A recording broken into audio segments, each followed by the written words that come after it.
Ito naman pong aking tuturo ay orasyon para bumait ang inyo pong mga anak, asawa, amo, sa mga pasaway at problema palagi mga bossing. Ito po isa sa mga sikreto. Masasabi ko lamang kung gagawa ka ng ganitong mga pamamaraan, kailangan walang kahit sino man ang nakakaalam. Kailangan ikaw lamang makakaalam nito at gagawin nyo lang po ito sa umaga. Huwag na huwag kang gagawa sa hapon dahil masama po yun. Itong ating gagawin ay para po sa mga taong mahal natin sa buhay at sa ating mga amo na napamahal din po sa atin at ayaw nyo umalis sa kanya at gusto nyo po na mag-stay sa kanya, parang pababaguhin lang natin ang trato niya sa inyo. Yan. Ngayon po, ito, halimbawa lang po ito yung aking mister. Halimbawa, ang mister ninyo ay pasaway or kaya ang anak ninyo ay pasaway at gusto nyo po na siya po ay maging mabait. Mainam po tuwing umaga harap ka sa gawing silangan ng mga bandang alas 7, magdasal ka ng isang Ama Namin, isang Aba Ginoong Maria at mag-wish ka na ang taong ito, kung sino man po ito, kung anak nyo man ito, asawa nyo, amo nyo, or kung sino man katrabaho nyo na pinoproblema nyo at na ito po ay nagiging agam-agam na sa inyo, nai-stress ka na gusto nyo na magbago po siya. Ngayon, i-wish nyo na po ang lahat ng gusto ninyo. Halimbawa, ang inyong karelasyon ay may mga bisyo na hindi maiwas-iwasan.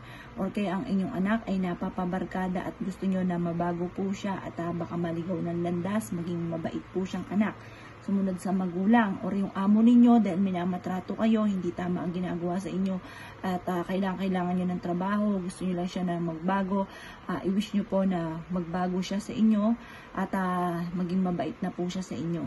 Yan. Ngayon po mga bossing, halimbawa katrabaho nyo naman na nape-pressure ka at sisiga-siga at lagi kang dinadarang, maganda na mag-wish din po kayo na mabago ang trato sa inyo ng taong ito dahil kailangan nyo ng trabaho.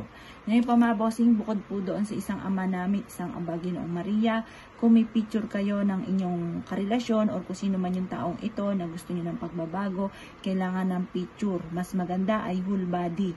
Ngayon po, isulat nyo po dito ng 7 beses ang kanyang pangalan at ipilido. Yung tunay na pangalan at ipilido.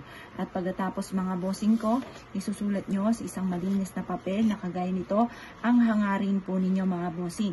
Halimbawa, ang hangarin nyo ay siya po ay bumait na, magbago na ang trato sa inyo. At siya po ay, halimbawa sa mga anak, sumunod sa magulang at para rin naman sa kanila po yun. Ganun po yung mga pag-wish po ninyo.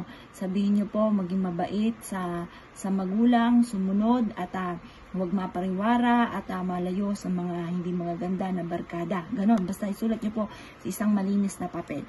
Kapag naisulat nyo na mga bossing ko, ganyan po ang magiging itsura niyan. Tutupiin nyo po ito mga bossing ko. Pagkatapos mga bossing, pag natupi nyo na po siya, ito po mga bossing ko ay iipit po ninyo sa inyo pong altar. Dapat ang altar nyo lagi ay nasa mataas na antas at huwag nyo hayaan ang altar nyo ay nasa sahig. Kasi minakitaan akong ganon, ang altar ay nasa sahig, maling-mali po yun. Dapat po yan ay nasa mataas. Kasi yan ay mahal na Panginoon, yan ang, kumbaga yan ang gabay po natin. Dapat lagi pong tinitingala po yan. Mataas po ang kanyang posisyon at hindi po sa sahig. Hindi rin po pwede na kung ikaw magtitirik ng kandila kasi pwede mo itong tirikan ng kandila. Pwede kang magtirik ng kulay puti or kaya ay kulay dilaw. At pagkatapos, kailangan ang pagtitirikan ng kandila ay nasa isang lagayan at hindi po ito papatak sa mismong sahig. Kasi luha po yun, parang asin na natutunaw. Kandila natutunaw. Hindi siya pwede na wala po siyang lagayan. Dapat kahit sa isang baso, basta wag lang sa sahig siya, matutunaw. Negative po yun. Ngayon po, kung ikaw ay naniniwala at naisyo po itong gawin, tuwing umaga, ugalin ang pagdadasal ng isang Ama Namin, isang Aba Ginoong Maria, at ulitin po muli ninyo mga bossing ko ng hanggang 1 linggo ang gantong panalangin para sa inyong karelasyon or kung sino man ang gusto nyo ng pagbabago ng pag-uugali.